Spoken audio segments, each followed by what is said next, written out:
This is episode 41 of the Out of the Minds podcast. I'm Sean Oakley. And I'm Sam Cooper, and what have we got today? A normal episode! Yes, as promised, 2 weeks in a row, we are back to normal with a game to review. And this week, we've got a game that I'm playing against Mr. Chris Burnett. So, if anybody is watching on the YouTube, apologies. There's no overlay because it was a very impromptu, we're going to play... actually, I better record this. But we can see the victory point counters, which is probably the most important thing. And we can see who's first player in the round. So that's the important bits. So I'll do a quick breakdown of lists. Actually, bear with me 2 seconds because I've got Chris's. Because he very kindly sent it to me afterwards. So Chris brought some Rebels. And Chris had bought Derek Cliven, apologise for my pronunciation, in the RZ1A wing. And his pilot ability is after you acquire or spend a lock, you may remove 1 red token from yourself. I believe he's a 2-pointer. In fact, I know he's a 2-pointer because it tells me there. He'd also brought Hera in the B wing, and boy, does Hera get a lot of points for toys. So she has got marksmanship, trajectory simulator, proton bombs, the foils, a hull upgrade, proton torpedoes, and a jamming beam. Nice. He'd also brought Wedge with elusive proton torpedoes, afterburners, and foils. Ezra in the TIE Fighter with brilliant evasion and Hondo, because, Rebel TIEs get crew now. Why not? I mean, in Rebels, they had like 3 people in that cockpit. Yeah. And I'd just like to point out, for the benefit, for when he listens to this, I believe not more than 2 months ago, at club night, Chris was mocking his father horribly for bringing Ezra Bridger with brilliant evasion. So, just like to put that one out there. And he's also brought AP5 in the Sheathpede with K2SO, R4 Astromech. For people who don't know, K2SO crew, during a system phase, you may choose 1 friendly ship at range 0 to 3. That ship gains 1 calculate token and 1 stress token. So, still doing the Rebel-y sharing stuff. Hondo there to jam and coordinate. Wedge be good. And Hera be good. So I had actually, I've regressed a year, and I've broken out Republic again. Nice. I thought I'd have a look at them in 2.5 and see what they're up to. I did consider briefly just net listing something from the recent Adepticon, but no, I thought I'd just have a quick flick through and throw some stuff together. So I have brought Danael Berger in the Naboo N1 with Fire Control System, R3, Astromech, and Ion Torps. 2 Naboo Handmaidens in the N1 with Fire Control System, Ion Torps, and the R3 Astromech. And for people who don't know, the Naboo Handmaidens ability is they give another ship, the friendly ship, the decoyed condition. And when that ship defends, if one of the Naboo Handmaidens is in the firing arc, it can spend its evade token to change a result to an evade, or if the decoyed ship is another N1, add a result. Obviously, they're getting 3 evades with full throttle, so 3 points apiece seems quite good now. I'd also brought Matchstick in the Y-Wing, so he re-rolls dice on primary or turret attacks for every red token he has. And he's got an ion cannon turret, veteran turret gunner, R4, and colonets. Oh, and it hasn't got colonets. I believe I actually played him with seismics. Just haven't changed that on the launch way. Tarkin in the V-Wing. So Tarkin lets someone acquire a lock during the system phase that he has a lock on. He's also got an R3, Besh, a hull upgrade, and some seismic charges. And then Barriss Offee in the Delta 7 with calibrated laser targeting. I think I went with concussion missiles and the R4P astromech. Nice. So the plan here is I lock matchstick turn one with the majority of my ships, which obviously then gives him as many rerolls as he needs. And the reason that, and then they've all got R3s, so they can lock who they need while keeping their lock on thing. So yeah, that's the plan. We did a random generator for the scenario, and we ended up with scramble the transmissions. No, not scramble the transmissions. We did not. We ended up with assault at the satellite ray. No, we didn't. I'm going to re-edit this out of the podcast. We did end up with scramble the transmissions. Are you sure? Yes, yeah, I'm sure. You sure this isn't the last chance encounter? No. It's scramble the transmissions. Because I immediately thought that's not ideal for me because Chris has got two I6s. That can move after me, take that away if needs be. Because Hera can do her token sharing, Wedge is free to do that action if he needs, knowing he can take a focus from Hera if he needs to. AP5 can also give him a calculate in the system phase, so there's that. Nice. So setup. Honestly, a bit of a reasonably standard setup. We both went as close as we can in our corner, but interestingly, Chris chose to do it in the same corner as me. And what that allowed me to do was go into the opposite corner, push as far away towards me as I could from his edge, which then kind of forced his hand of where he could put that last one. Right. So it's a little bit closer to me than he'd like, because obviously you can't be within range of the other one. Which is interesting. I hadn't thought about that in setup. And then obstacles basically came down to we've got two lines of three across the board. It looks like a dice. You've rolled a 6. Yeah, there are lanes. I'm first player on setup. So I whack my 1s and my 3s down. So I whack the two N1s to the left, then the Buhan Maidens, and then slot in Tarkin at 90 degrees behind so he can just hard turn 1. And then if they're shooting Tarkin, it pretty much guarantees that the M1s are in the arc because I've given that decoyed condition to Tarkin.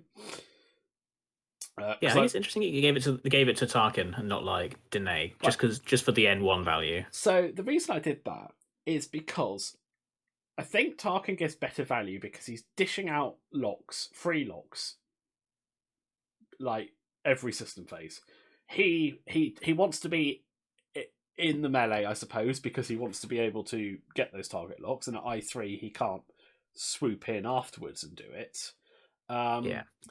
And also, I had a semi-plan for Danae, which was going to be basically she nabs the one, depending on how Chris set up, obviously, she nabs the one closest to me in my corner and then shoots off to grab the others because Chris had set up AP5 almost opposite the N1s, just slightly further in from his board edge. I had a feeling that the engagement was going to happen on the left-hand side of the board as I'm looking at it, which would give Danae space to basically. She was going to try and grab 3 points worth of objectives and pay for herself that way, and then if she gets back in, great. And then he set up Derek in the middle. I'm guessing to shoot into the middle one, and Ezra. Yep. On his, as he's looking at it, his left hand to my top right, just to nab the objective closest to him. And then I set up matchstick, or almost centre, but slightly to the left, because he's got a good lane to come forward just alongside that obstacle, that asteroid, and then bank in if he needs to. And it also, worst case scenario, I think gives me 3 ships that can go, definitely 2 that can go range 1 for that first objective in case the roll doesn't go my way. Oh no, you don't roll anyway, but you don't roll. But it was more the come up, bank, turn in if needs be, and then Barris basically just the other side of the rock that's to the right of Matchstick. She can go forwards if needs be and turn left or right depending on where we go. So yeah, that was my turn 0, and I was reasonably happy with it. I have a plan, which is move forwards. The closest N1 is going to claim the closest objective. Danae will claim the one closest to her, and then everybody else takes a lock onto Matchstick. So that puts 3 locks on Matchstick. A slight misplay, I suppose. In hindsight, I wish I'd set Danae slightly closer to my objective. So you could just go straight rather than turn in. Yeah, exactly. Because once I got down to stars, I'm like, the straight's not going to bring me close enough. I would have rather have just been able to do a 3 straight, put me just the other side, and then 5 straight on the next turn. Whereas now I have to bank in just to be safe. Yeah.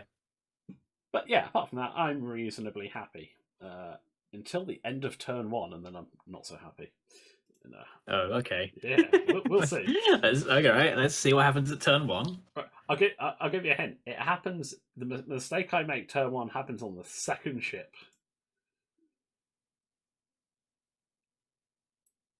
So yeah, we're just popping around talking to each other. The red N1 goes forward, 3 forward, takes the free evade, and claims the target. Yep. The second N1 goes forward, gets the 3 evade, and focuses. Where's that target lock? There's no target lock. Wait, please tell me they all focus. Do they all just focus? So, anyway, AP5 moves, comes forward. Danae comes in and claims.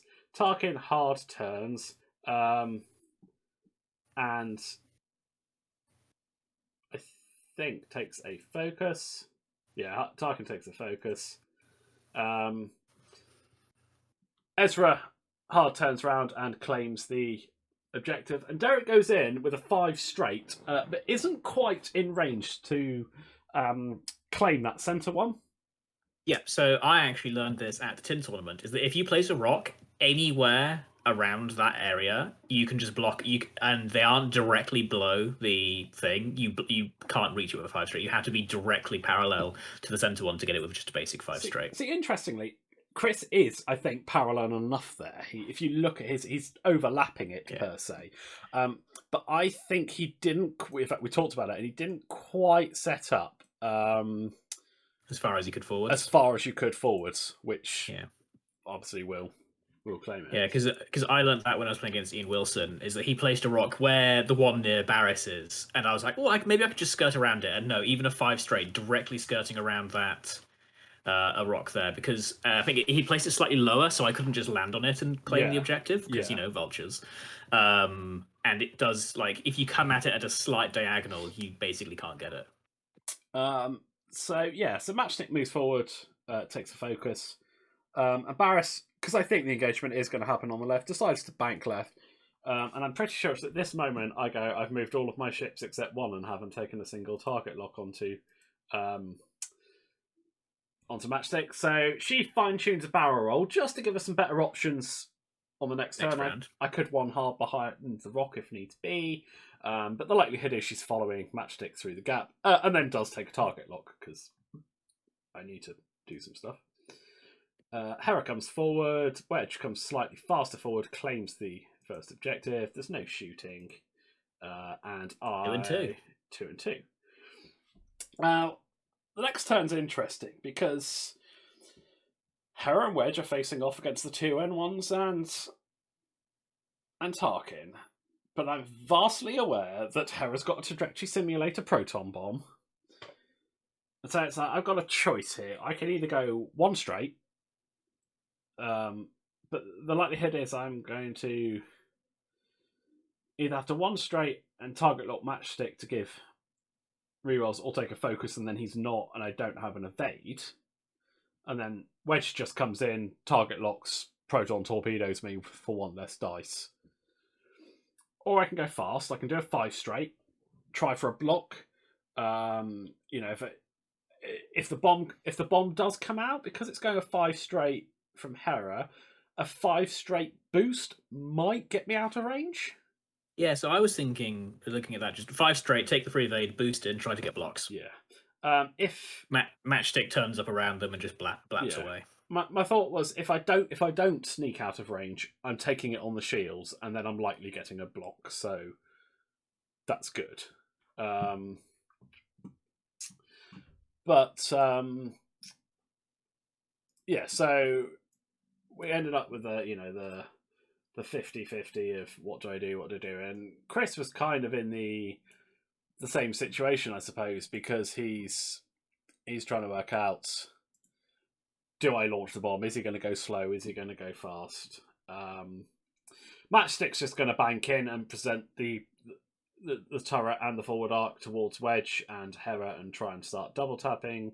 Barris will follow in, and Danae's going to stick to her original plan, and especially because Ezra's turned away from that objective. But the problem I have now is I have to do a 3 bank, which gets me far less distance than a 5 straight. Than a 5 straight. But yeah, so we said last. I do actually end up blasting forwards because I think it's the correct call. It leaves me in less trouble for next turn, which I kind of felt was the more important of, regardless of whether the bomb comes out or not. If I won straight, then you're just trading shots of Hera and Wedge, and your N1s lose that. Yeah, exactly. And they're going to pick up locks and whatnot, and then they're just going to be sat there for next turn as well, probably double modded, and yeah. So he doesn't launch the bomb because he thinks I'm going to go slow. AP5. So Chris is first player for this turn. So AP5 comes forward, gave the calculate to Derek, and coordinates Wedge a focus. So the red N1 comes forward with a 5 straight, takes the evade, lands right in front of the objective, and I actually rolled for that and claim it. And I did consider a boost for the block on Wedge. And I kind of actually, in hindsight, wish I had. I mean, honestly, if I'm looking at this now, yellow can accomplish the exact same thing with a boost, right? So I do a boost with yellow. Ooh, Wedge will slightly slip past Wendy. Well, that's the thing. I wish I'd done it the other way round, because I think yellow still would have been in range to do the roll. Yeah, would have done. But yeah, Derek swings in over the center and claims it. Ooh, coordinated barrel roll. Yes, so Derek hondoed, jammed AP5, and hondoed a focus into a roll for Hera. So Ezra did, you mean? Yes, sorry, Ezra did. My bad. Yeah. So Tarkin comes in, and I'm like sat thinking, okay, I need to get some locks now, because A, he needs to start triggering his ability, and B, Matchstick needs some rerolls. So I take a lock onto Wedge and also onto Matchstick. Boost linked into that for a red, for a stress, and you'll find out, but I needed a focus this turn, and if I'd done the locks turn 1, I would have had a focus this turn. Yeah. But yeah, Matchstick comes in, and Barris comes in behind, and just stays with a shot on Derek. I did consider a boost to the right, but I wasn't sure if that clipped, and then it just puts me back and costs me a force.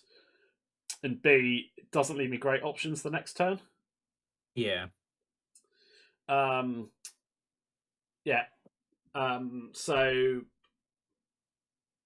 Ezra, obviously just shot along the centre of the board behind to coordinate. Danae had done a 3 bank and then a boost to try and go towards the back objective. So Hera does a 1 straight. And actually, I believe it slides her past everyone except Tarkin. Yeah. So she takes a lock on Tarkin. Wedge does a 1 straight and locks the N1 in front of him. So yeah, if the red had boosted, I would have blocked that. And then yellow would have had could have taken the objective and would have had a shot. As it is, he doesn't actually have a shot this turn. Yeah, so Wedge goes into the N1 and just blaps him. Yeah, Chris tries to cheat because he thought he had marksmanship on Hera, on Wedge, sorry, but didn't. So it's 4 hits. I roll nothing, but I've got an evade, so I spend it. So I take both shields and 1 damage. And then Hera goes into Tarkin with Protorp for hit, crit. And I roll no valid results. I think there was at least a focus in there. There might have been 1 evade, actually. I think it was maybe 1 evade and 1 focus, because I take 3 damage. But that's the problem. Because she just slipped past yellow, I couldn't use decoyed. Because Wedge had attacked red and stripped the evade, I couldn't use decoy. If I'd had the focus, I would have taken both shields. As it is, I take both shields and a loose stabilizer. Yeah. So 2 straight it is then. Well, yeah, exactly. But I start being able to, punch back. And I do some bits into Wedge. I strip some shields, and I manage to eye on him, which is great because now I know I know where Wedge is going. I also know that if Matchstick goes straight, a 1 straight from Wedge skips past that.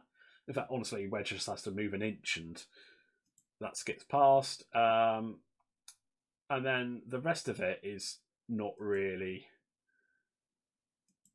much to do about nothing, to be honest. Plink a little bit of damage here and there. But I take the objective 3-2 to go 5-4 in the lead. Yeah.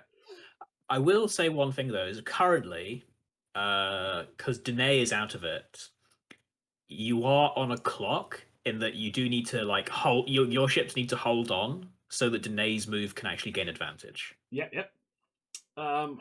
So that's an interesting byplay of this game is that you have 3-2, but all of Chris's list is fighting not all of your list. Yeah. The advantage I have is because I was 7 ships.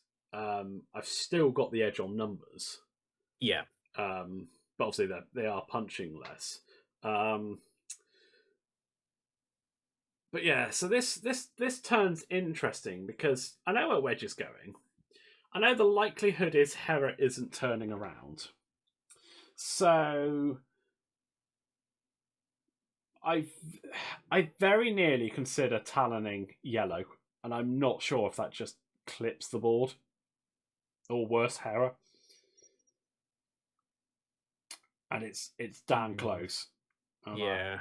But I don't. I send them off around the back to basically try and bump Ezra and then swing round after the back of AP5. Yep, makes sense to me. Red does do a talon roll because that'll stick me right next to Hera. Yep. Tarkin does his 2 straight because he has to. Matchstick, I believe, does the 1 straight, and I think Barris is going to bank in to try and catch the bullseye on Wedge because my hope is if I can focus fire Wedge. Well, Wedge has taken quite a bit. I think he's down to 2 hull, maybe 3. Right. And I know where he's going. So if I can line up that bullseye and I can kill him with Barris, unlikely but possible, it then leaves Matchstick free to double tap Hera.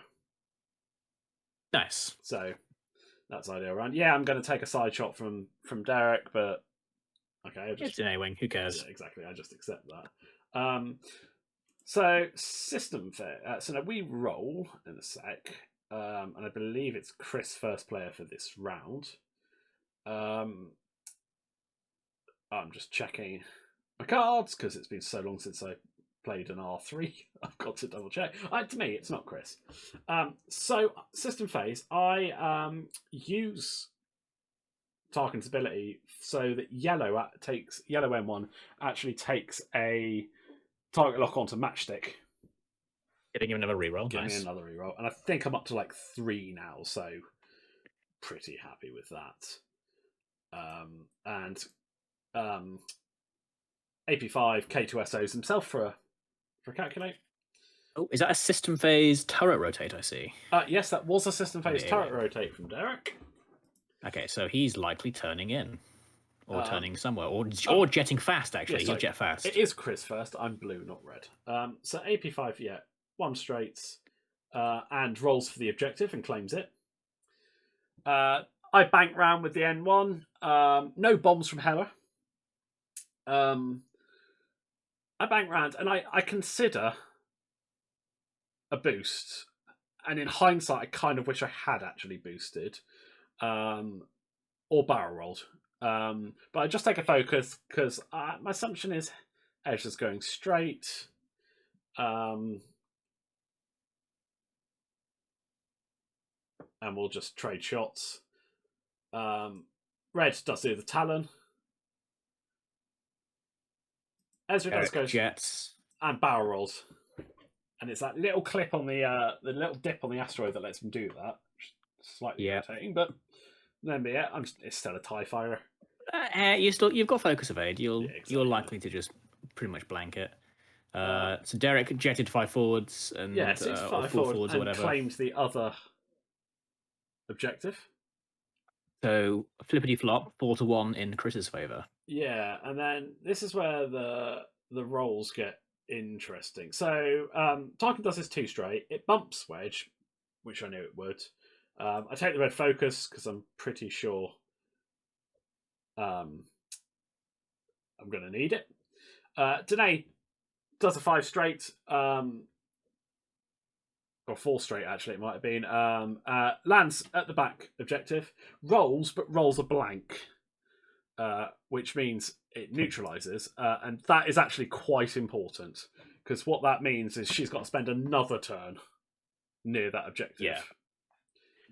And obviously, in XP 2.5, it's not too bad because you can say too hard, roll for the objective, and take the objective, right? So at least you can get turning back. Yeah. And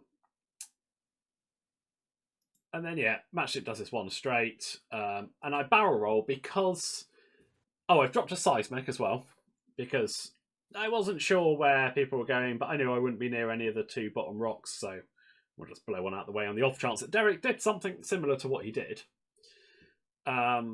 Just punish him. I actually barrel roll with Matchstick. It puts me range 1 of AP5, but it gets me out of Wedge's arc, which I felt was more important. Yeah, and now you can double tap once into either Wedge or AP5, depending on who you need to shoot. Exactly. Barris does do a bank and takes a focus. And Hera 1 banks in front of the red N1 and takes a focus. I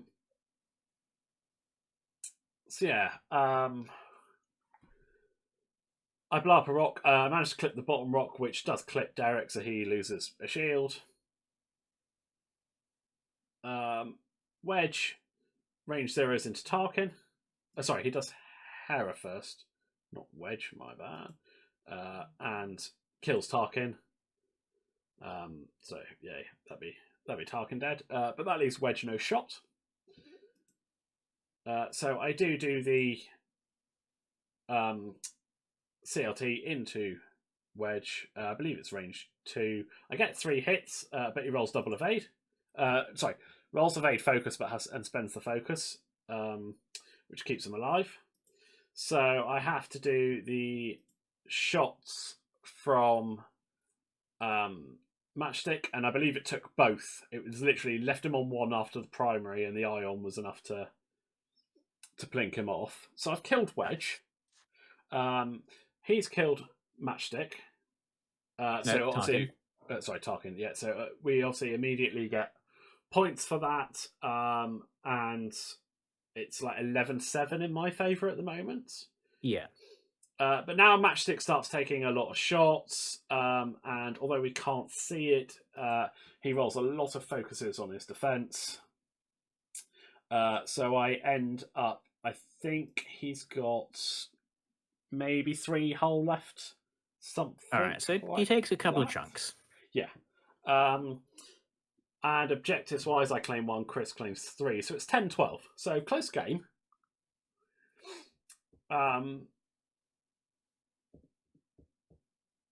Yeah, now for me, it's basically about trying to kill Hera. It's kind of my win condition here. So I don't think, because of where the rock is, I don't think Ezra's turning down. I think it's going to disappear away. So I could see a K turn from him here, though. maybe I did think about that, but I didn't feel like it was likely.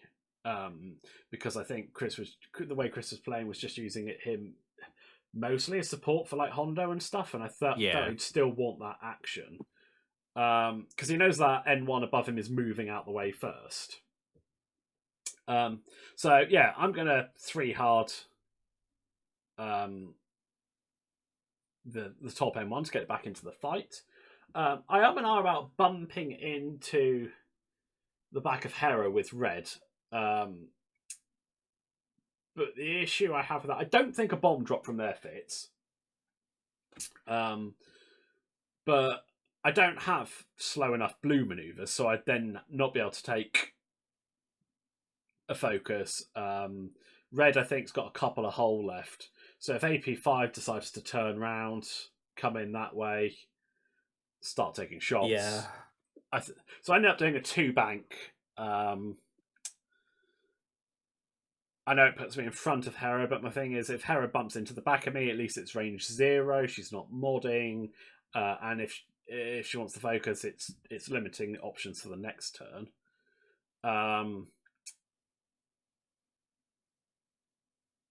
Matchstick's doing a 2 hard because I'm pretty confident that clears the rock. It's blue because of the R4, so that leaves me options. My plan is, as long as nothing gets in the way, is to 2 hard and then probably actually barrel roll upwards. Just try and get behind Hera. And then Barris, I actually do a 5k with Barris. Because I can see that. I don't think Hera's turning in. So does Matchstick not get in the way of that? So I'd be concerned about. The 2 hard won't get in the way of that. And I end up moving Barris first to be on the safe side. Right. Because that makes sense. If it doesn't fit, I've still got options with Matchstick. So yeah, so we roll off. We will do in a second. I'm an hour and change my mind a lot on this turn. I was initially going to do a 5 straight with Barris and then disappear, but I just felt I don't have the turns to put her out of that. Yeah. So system phase, AP5 K2SOs himself, and we go. So yeah, I 2 bank, claim the objective, 3 hard, and actually take a lock onto AP5 because AP5's moved. He's actually gone the opposite way to the way I thought he might go. So because I'm just in range 3, it's a 4. Just because I'm range 3 and unobstructed, I'm thinking good chance for an ion torpedo here. Yep. Keep my lock on Matchstick as well. Danae claims the other objective, and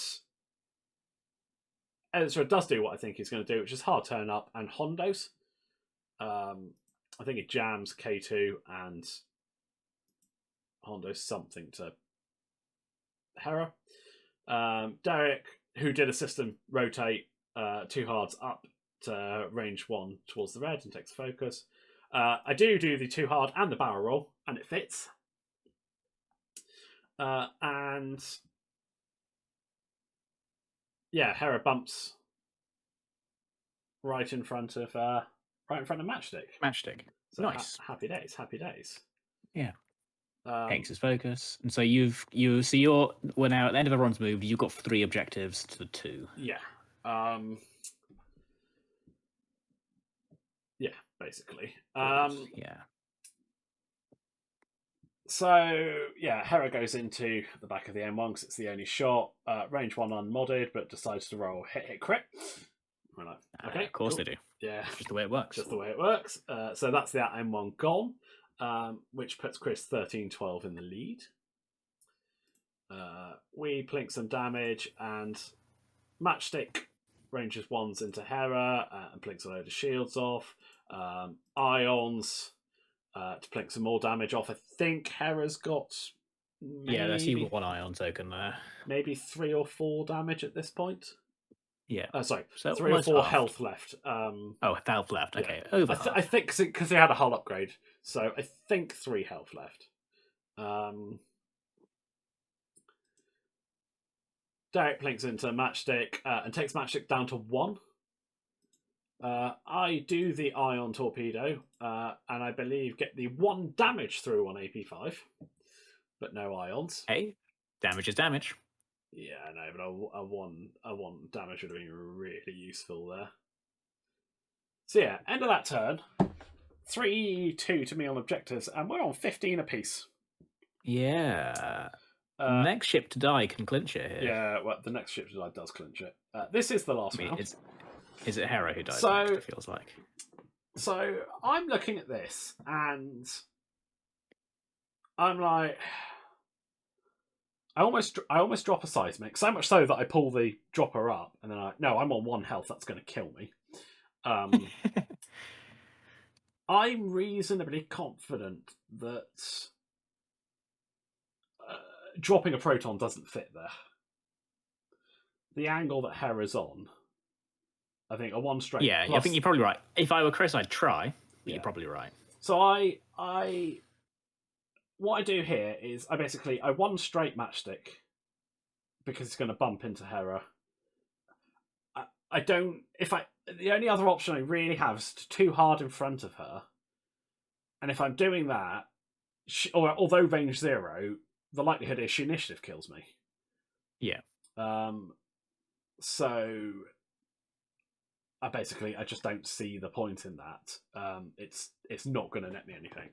So I 1 straight into her and bump, and then I hope that what I'll do with Barriss is I 1 hard round Matchstick because she's just behind. Knowing that Hera's ionized and doing a 1 straight, I'm hoping to line up the bullseye. I think it actually just misses, and I kind of wish I'd done the hard 2. But I'm hoping that the 1 straight, it just puts Hera catching her back corner on Matchstick. Might not, but I felt that was a better option than getting initiative killed. Both the M1s are basically trying to turn back in. Just harking back to last turn, I think you're right, and I didn't even consider it, that a hard 2 would deny. I did a 1 bank, and I think a hard 2 is actually a better move. It would have kept me tight enough to claim the objective and give me better options this turn. I 3 hard in with her, but... so yeah. Let's poop to this. So... Yeah, we roll, and it's me. I get so Kato looks for the calculate, gives it to himself. I go to drop a bomb, and then realise no, I'm on 1 health, so it's not drop a bomb. That'd be bad. And Chris drops a bomb, and it fits. And I'm like, and it fits actually by a fair chunk more than I thought it would. But there we go. So that basically, I know Matchstick's dead. Because he's got 1 health left, he's going to take it. The Naboo, the other Naboo swings round, takes target lock onto Hera.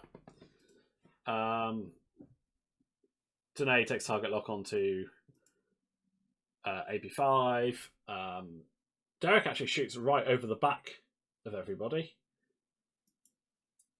Oh, that proton bomb does fit. Yeah, that's what I mean. It's literally by a reasonable chunk. Actually, a reasonable amount. Like, I can see the edge of it there. Yeah, so. Exactly. That's what I mean. It's like, but it looked, when we were looking at it again, like Chris didn't think it would fit either. He was like, oh, I'll just drop it and see. And yeah, you can see the hard 1 from Barriss, maybe even a 1 bank. Pulls you around a little too much. Yeah, pulls me around a little bit too much.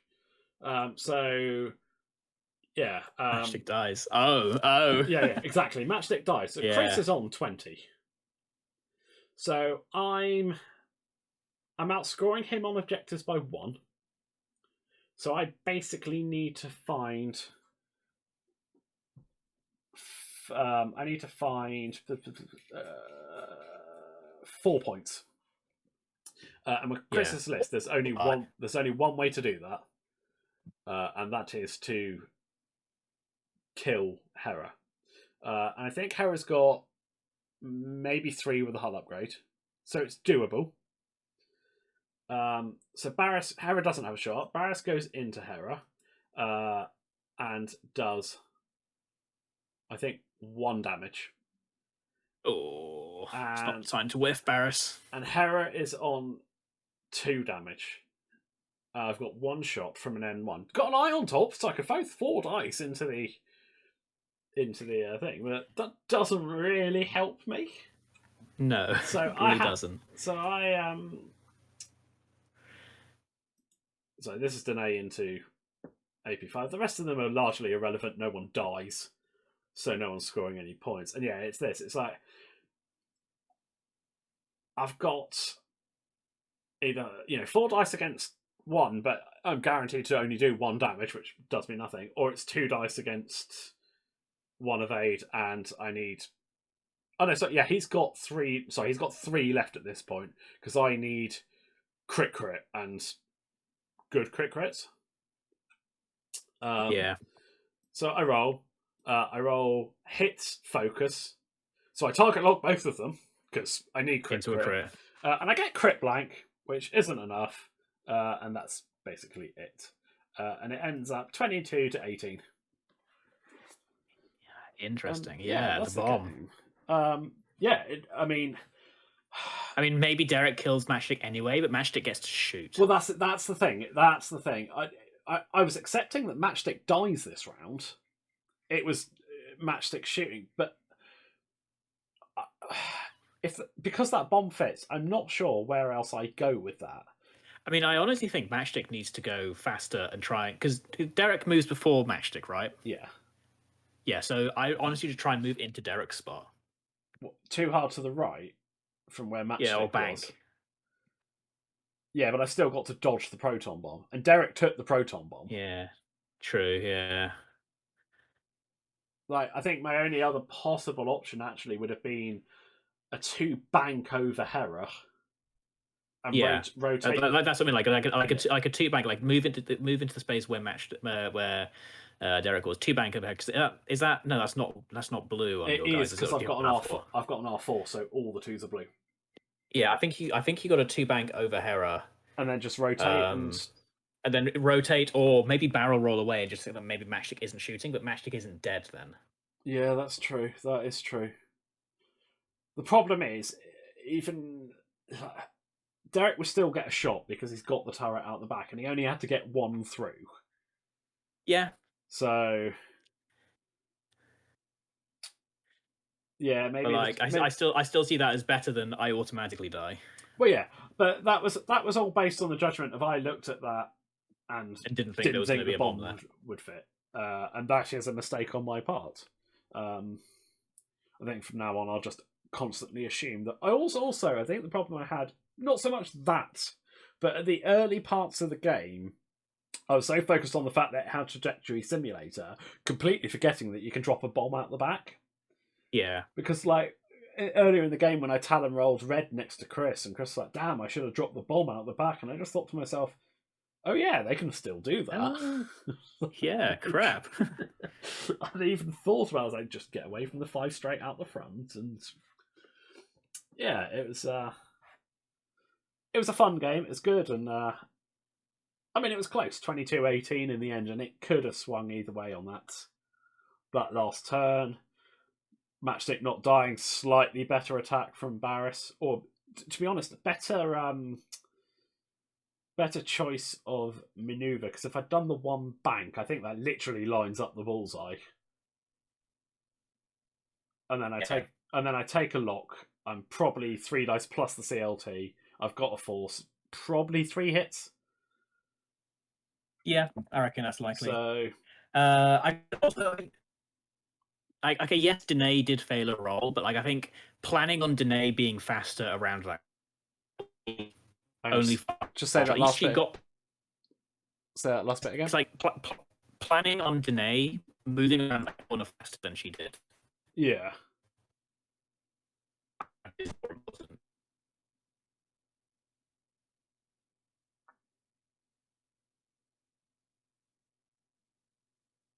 Yeah, I've completely lost you there. Okay. You I what? don't know Oh no, why. you're back. You're just doing some sort of tinny, echoey, not coming The through. stream you're viewing has currently reduced video or audio quality. This may be due to network conditions. Good lord.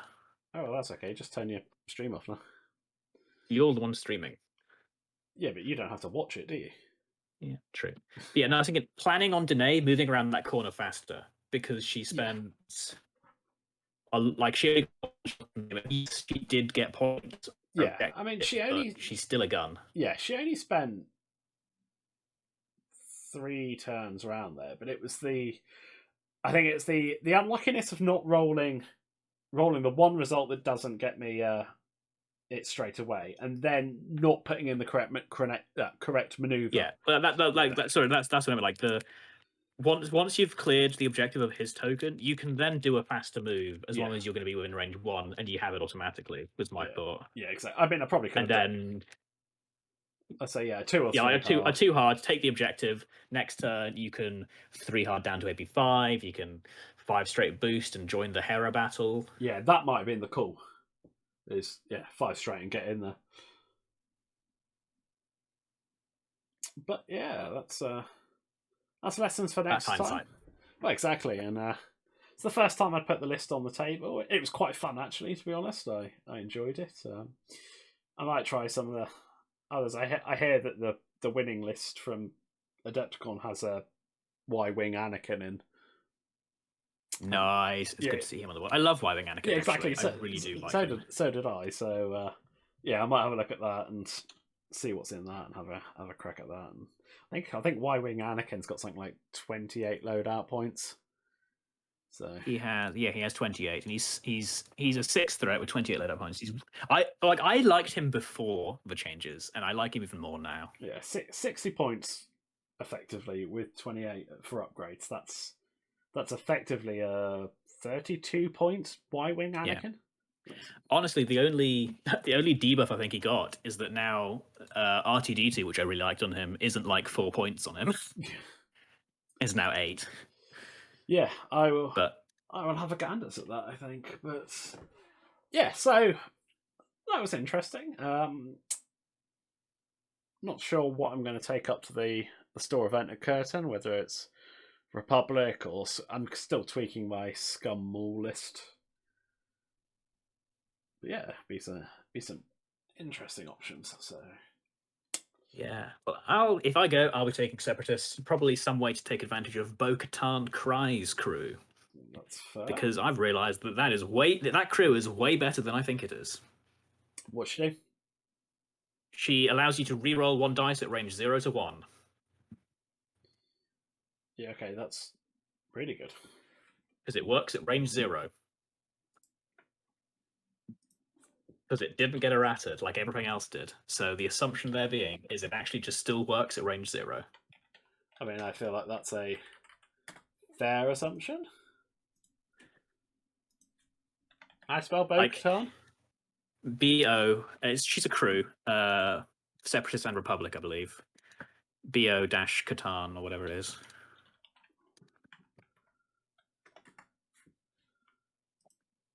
I spell Bo. Let's just.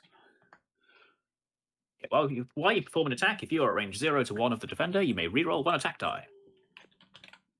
And I didn't quite clock it until recently because I kind of was under the assumption that most things that said range 0 have been like redone. Is that she actually hasn't been errated?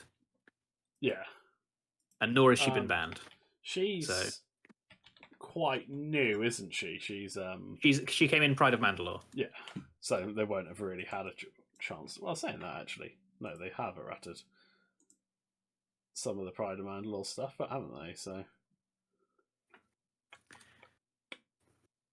So yeah, I'm gonna go with I think she still works at Range Zero because she's Republic as well, so that's fun. Nice, nice. They've still not answered my thing about the Razor Quest. That's a shame. They'll get there eventually. I just kind of feel like they're ignoring it now. I mean, they probably are. They probably like, oh, it's not worth answering. Someone's answered it. Yeah, that's fair. Right, guys. Well, I think that's pretty much it for this week. Yeah, I think someone else has asked the same question that they're saying in the Hexiled stream. They've asked the same question. It should have been unanswered. Yeah, we shall hang up our pilot gloves for this evening. So thank you everyone for listening. As always, we will be back next week with another game as normal. Oh, look. See if I can try and get to gaming. Oh look, there's a notice there from Atomic Mass Games. You can play in the World Championships in England in like bank holiday weekend when everyone's off school, and you can win all these. You can win all these great 2022 World Open qualifier stuff that suspiciously appear to have 2020 written on all of them.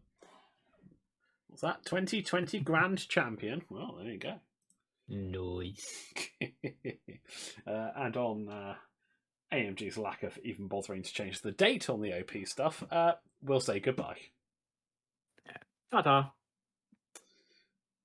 Do you know how many hours it took me earlier putting all my Republic stuff back into my bloody folders?